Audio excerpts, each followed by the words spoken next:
Ова се настаните за денес. Плажите мора да бидат безбедни за капачите со присуство на спасители без оглед дали се слободни или некој ги стопанисува.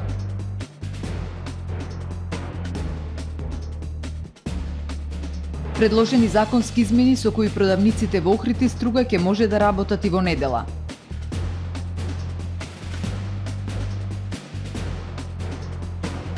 Техничките пропусти на Јане Сандански 15 корпус се мапираат, инвеститорите ќе санираат на сопствен трошок.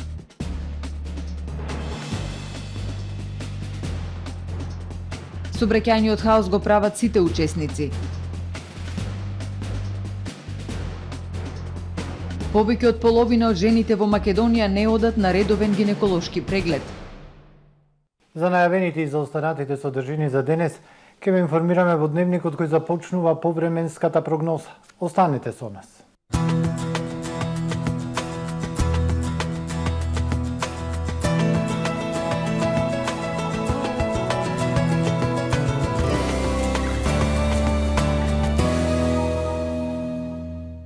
Во Охрид денес времето претежно сончево, појава на локална облачност и високи дневни температури, максималната 20 степени Целзиусови. Во попладневните часови, зголемување на облачност, нестабилно време со врнежи од дожд и грмотевици. Во четврток на северозападна, северна, североисточна и источна Европа, времето умерено облачено и нестабилно со врнежи од дожд, електрични празнења и засилен ветер. Во останатите делови, времето ведро и сончево и топло. Утре на Балканскиот полуостров сончево со појава на локална облачност и топло време. Максималните дневни температури во пораст во интервал од 24 до 29 степени. Во Македонија во четврток сончево и многу топло време. Ќе дува и слаб ветер со променлив правец. Минималните од 4 до 12, максималните од 22 до 31 степен. Уве индексот со висока вредност 8. Во Охрид во четврток сончево и потопло време, минималната 8, максималната дневна 24. Во петок сончево и топло време, максималните дневни температури до 25 степени. Во сабота претежно сончево време, ќе има локална облачност, поплодни услови за локални врнежи од дожд, температура до 23 степени, а слично време со локална облачност и во недела. Дневната температура 22 степени Целзиусови.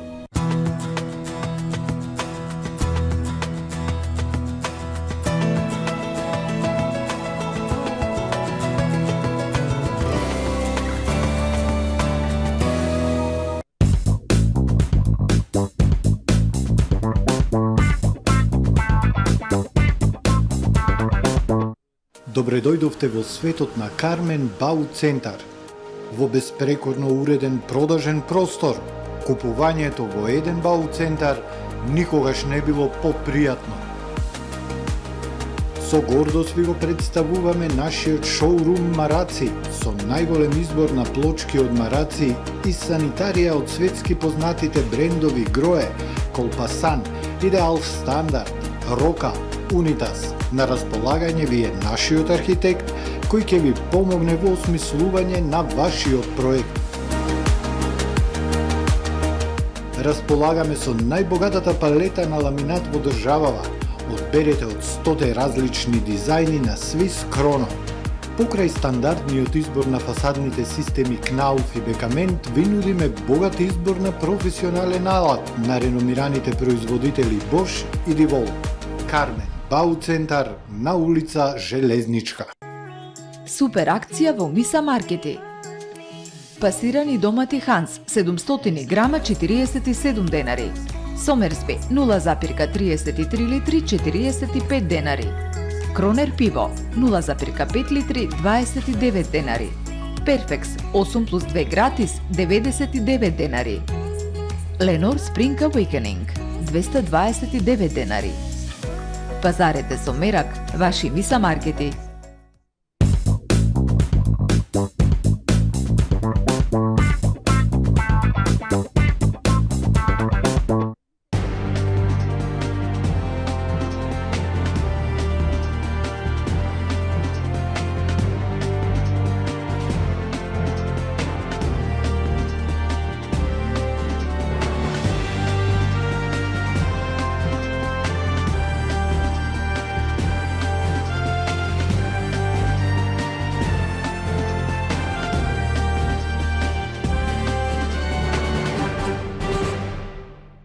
Добар ден, прво издание на Дневникот на ТВМ телевизија. Без оглед на тоа дали оваа сезона плажите ќе бидат слободни или издадени под концесија, тие мора да бидат безбедни за капачите. Црвениот крст ќе врши обука на нови спасители кои ќе се грижат за безбедноста на крајбрежјето. Како и секоја сезона, спасителите и минатата година имаа полни раце работа. Извршиле повеќе од 1000 интервенции во вода и на копно. Капалиштата на брегот на Охридското езеро и оваа сезона мора да бидат безбедни за посетителите. Иако се уште не се знае како ќе функционираат охридските плажи ова лето, дали ќе бидат слободни како лани или ќе имаат концесионери, Црвениот крст отвори конкурс за обука на нови спасители. Доколку плажите бидат слободни, за поголема безбедност на капалиштата, спасители и медицински тимови со чамци често ќе патрулираат и надгледуваат. Мобилните тимови ќе може брзо да интервенираат. Можам да кажам дека и минатата година имавме 12 интервенции на излекување на давеници со чамец најповеќе и најповеќе кај Горица 3, кај тој најфреквентен дел Орце Николов Славија, каде што има голем број посетители, голема гужва и посебно на луѓе кои што се непливачи или несигурни во пливањето, па имавме доста интервенции. Укажување на прва помош преку 1000 интервенции имавме минатата година. Како и секоја сезона и лани бројот на интервенции бил прилично голем. И на вадење давеници од езерото и на давање прва помош. Најмногу давеници се спасени на потегот Горица Славија, каде што има најголема посетеност. Плажите, капалиштата кои што имаат концесионер, тие се грижат за безбедноста и се јавуваат за да поставиме спасители. Негде на сезона имаме околу 60 до 80 спасители поставено. Можам да кажам дека како и сите проблеми во оваа држава и проблемите со спасителите, односно со младите луѓе кои што заминуваат во странство или кои што се вработиле на некои други места, па бројот на спасители се намалува. Секоја година имаме се помал и помал број. Обуката за спасители ќе трае 8 дена, а потоа Црвениот крст ќе ги распореди на работа низ охридските капалишта се до крајот на сезоната. Спасителите се вистински херои, изминативе години со својата хумана и благородна професија спасиле стотици животи. На 71-та собраниска седница предложени се законски измени со кои треба да им се излезе во пресред на трговците во Охрид и Струга и во овие градови продавниците да може да работат и во недела. Предлог измени поднесоа и мнозинството и опозицијата, но работата на законодавниот дом е закочена, а пратеничките од Охрид, Лазаревска и Петковска си разменија обвинувања за тоа кој го кочи развојот на туристичките места. Дуќанџиите и трговците во Охрид и Струга кои бараат овие туристички градови да бидат изземени од законот со кој недела се прогласува за неработен ден, добиваат поддршка и на локално и на централно ниво.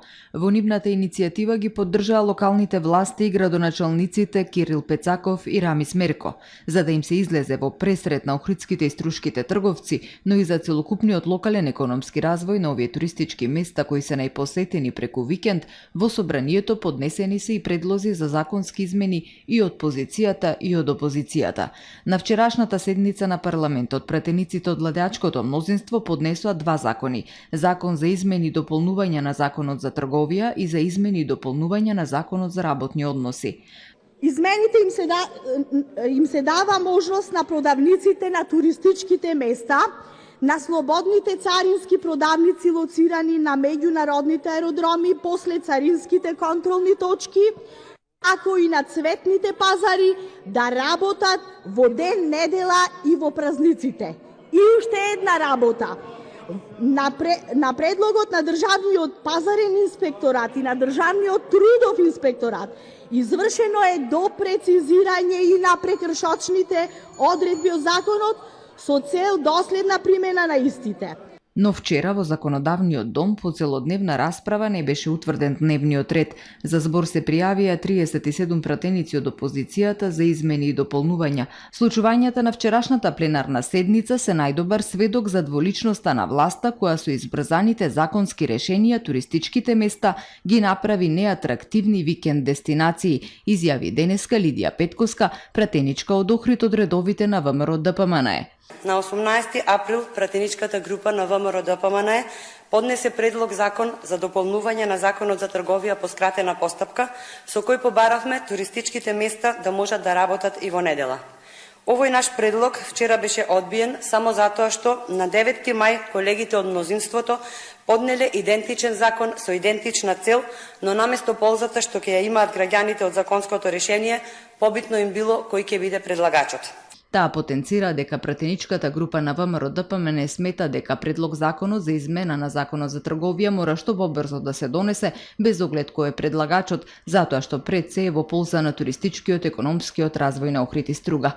Инаку од вчера пратениците од опозицијата почна активна блокада за национален спас со цел, како што објаснија, да ги спречат сите штетни закони кои што мнозинството сакало да ги протне, но она што е добро ќе оставеле да помине. Туристичка промоција на Македонија во медиумите во регионот. Агенцијата за промоција и поддршка на туризмот, согласно програмските активности за 2022 година, започна со првиот дел на медиумска кампања. Туристичката промоција на земјава ќе се реализира во земјите од регионот: Србија, Бугарија, Албанија, Косово, Турција, како и Полска, поради зголемениот интерес на полските туристи за оваа дестинација. Ова се традиционални пазари кои континуирано се во првите 10 земји по број на туристи и остварени ноќевања. Медиумската кампања биќе активна на најчитаните онлайн медиуми во регионот и истата се реализира преку промотивни банери, PR текстови, туристички видеа, вклучително и промоција на социјалните мрежи. Медиумската кампања се реализира со цел задржување и зголемување на бројот на странските патувачи, за да се побуди нивниот интерес да ја одберат Македонија како безбедна дестинација во која ќе го поминат нивниот годишен одмор. Секторот за комунални дејности, сообраќај и улици и фирмата задолжена за надзор на изведбата на улиците Јане Сандански и 15 корпус вршат увид на техничките пропусти кои се јавуваат по повеќе од една година од реконструкцијата на овие сообраќајници. Санацијата ќе ја вршат изведувачите на работите, а трошокот е на нивен товар, информираат од локалната. Секторот за комунални дејности, сообраќај и улици направи увид во состојбата за оштетувањето на коловозот на улицата Јане Сандански. Дупката кај такси постројката на оваа улица настанала поради технички пропуст на изведувачот на работите, фирмата Вардар Градба од Скопје, и тие ќе го сносат трошокот за санацијата, вели портпаролот на локалната. Се работи за пропаѓање на дел од коловозот и оштетување на главниот цевковод. Уште во текот на денешниот ден ќе се пристапи кон санација, значи ќе се направи ископ, ќе се поправи главниот цевковод, а после тоа асфалтирањето ќе биде повторно како што беше во минатото на градежната фирма Илинден од Струга. Во изминатиот период беа санирани и други помали пропусти на Јане Сандански, како сливници, приклучоци и недовршени работи поради нерасчистени имотно-правни односи. Деновиве екипи од секторот за комунални дејности вршеле увити на улицата 15 корпус, каде исто така се појавија повеќе технички проблеми. Тука се мапирани 4 точки, од кои на една треба да се изврши нивелирање на една шахта за отпадни води, а уште на 3 места треба да се изврши нивелирање на коловозот. Значи, тука се работи за технички пропуст.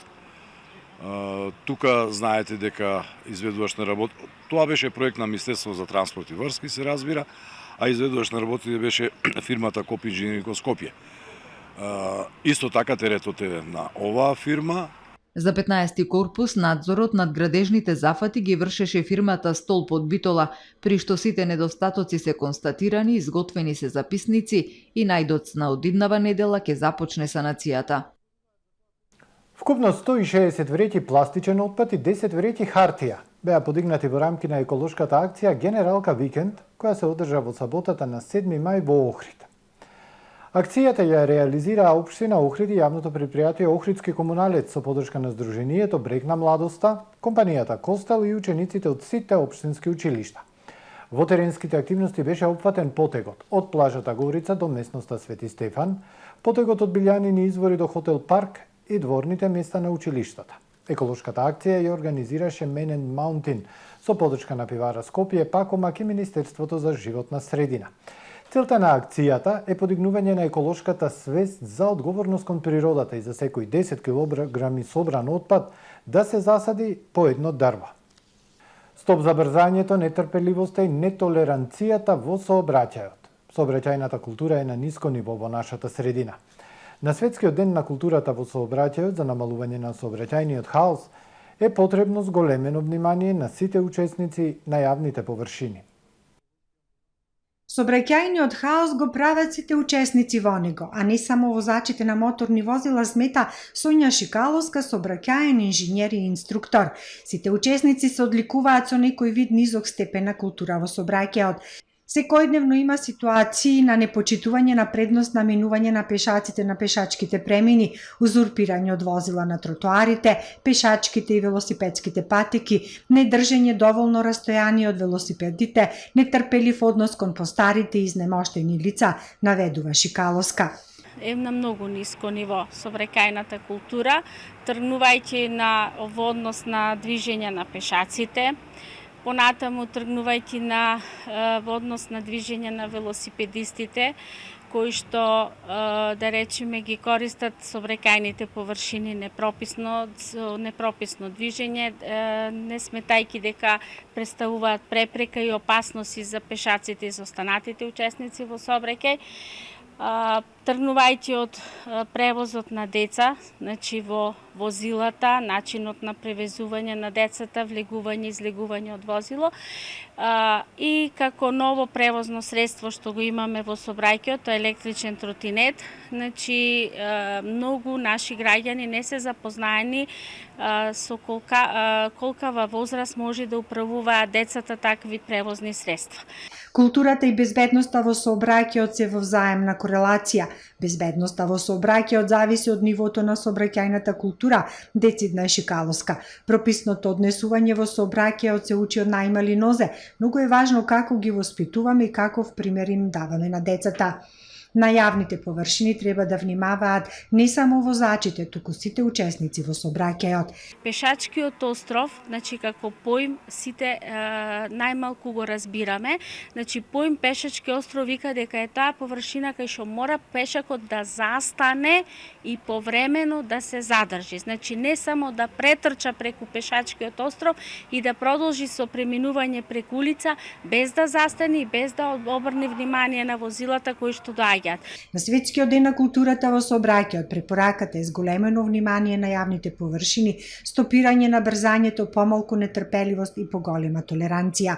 Препорака до возачите да се почитува знакот стоп и да се има трпеливост кон возачите почетници. Поразителен е фактот што најмалата малолетничка во земјава кај која е извршен абортус има само 13 години. Во некои рурални средини во Македонија жените немаат можност за редовна здравствена грижа во овој период. Најчесто нема лекар или не се запознаени со сите предности на редовните контроли. Во време кога светот ја одбележува неделата на женското здравје, за жал, многу факти не наведуваат да се запрашаме дали сексуалното и репродуктивното здравје во нашата држава се уште се табу тема.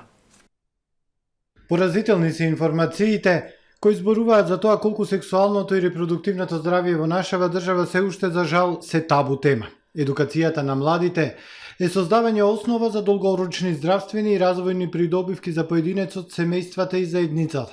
Децата од училишна возраст од 5 до 12 години треба да ги научат основите на пубертетот, да ги препознаат секундарните полови промени и да ги доживеат како нормални и здрави, а тинејџерите треба да имаат основни информации за бременоста и сексуално преносливите болести. Податоците од терен зборуваат дека иако малолетничката бременост кај нас бележи опаѓање, бројките за жал се уште се големи, вели професор доктор Глигор Тофовски од Македонската асоциација на гинеколози и обстетричари. Најмалата малолетничка што имала абортус кај нас е на 13 годишна возраст, што е исто така еден поразителен факт, меѓутоа тоа треба исто да се објасни и претходно и тука веројатно улогата на сексуалното образование во училиштата треба да биде еден од параметрите што ќе допринесе да тоа се подобри. Иако преку имплементацијата на проектот Безбедни и иновативни услуги за време на COVID-19, мобилните гинеколошки амбуланти им беа достапни на жените во руралните средини во Македонија, поточно онаму каде жените немаат можност за редовна здравствена грижа, најмал одзив за услугите имало токму од адолесцентите од 15 до 24 години, како и од младите сексуално активни жени до 30 години, особено во источниот дел од Македонија, велат истражувањата на Асоциацијата на гинеколози. Мобилната гинеколошка амбуланта е креирана со огромна доза на приватност и висока професионалност. Компетентни се сите кои што се вклучени во прегледите, а тоа се ултразвучни прегледи во текот на бременост, гинеколошки превентивни прегледи, и сето тоа е во модул ставено во електронско здравство како посебен термин, гинеколошка мобилна клиника, која што не само сега, како одговор на пандемијата, ќе постои во државата, се надевам дека тој предизвик и понатаму ќе остане заради тоа што секогаш ќе има одредена ранлива категорија која што од различни причини нема да сака да се јави, па дури и во руралната амбуланта. Целта и потребата од одбележување на неделата на женското здравје е да се срушат стигмите и бариерите кои девојчињата и жените ги имаат за своето репродуктивно и сексуално здравје, да се подигне свеста за значењето на редовните гинеколошки прегледи во превенција на 5 главни типови на гинеколошки карциноми, да се истакне значењето од континуираната едукација, како и да се обезбеди поактивно учество на мажите во сексуалното и репродуктивното здравје. Вестите во светот се во продолжение. Денешните нарачки на руски газ со транзит низ Украина преку влезниот пункт со Храновка паднаа на нула, откако претходно украинскиот оператор за дотур на газ најави затворање на тој транзитен коридор. Преку пунктот со Храновка се доставуваше речиси третина од европските нарачки на газ преку Украина. За таквата ситуација беше обвинета Москва, беше најавено дека протокот на газ ќе се спроведува преку други транзитни рути. Гасоводот преку Сохрановка минува низ украинската област Луганск, чии делови се под контрола на проруските сепаратисти. Украинскиот оператор со газ ГТСУ соопшти дека од среда ги запира испораките на газ преку односната рута заради виша сила, клаузула на која операторот може да се повика во случај доколку настане ситуација надвор од нејзина контрола.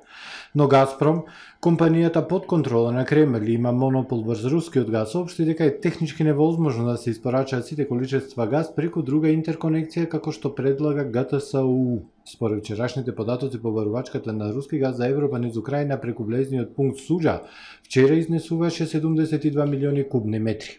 Новинарка на Ал Джезеира е убиена денес при пукање на израелската армија на окупираниот западен брег, објави катарски канал, додека војската од друга страна соопшти дека можеби била убиена од палестинци, додека се судирале со нејзините војници. Палестински официјален представник изјави дека израелските сили ја убиле Ширин Абу Аклех, додека известувала за рацијата во градот Дженин, каде војните напади се интензивираа во последните недели бидејќи насилствата се зголемија. Палестинското министерство за здравство ја потврди смртта на новинарката и соопшти дека е ранет уште еден известувач, Али Самоди.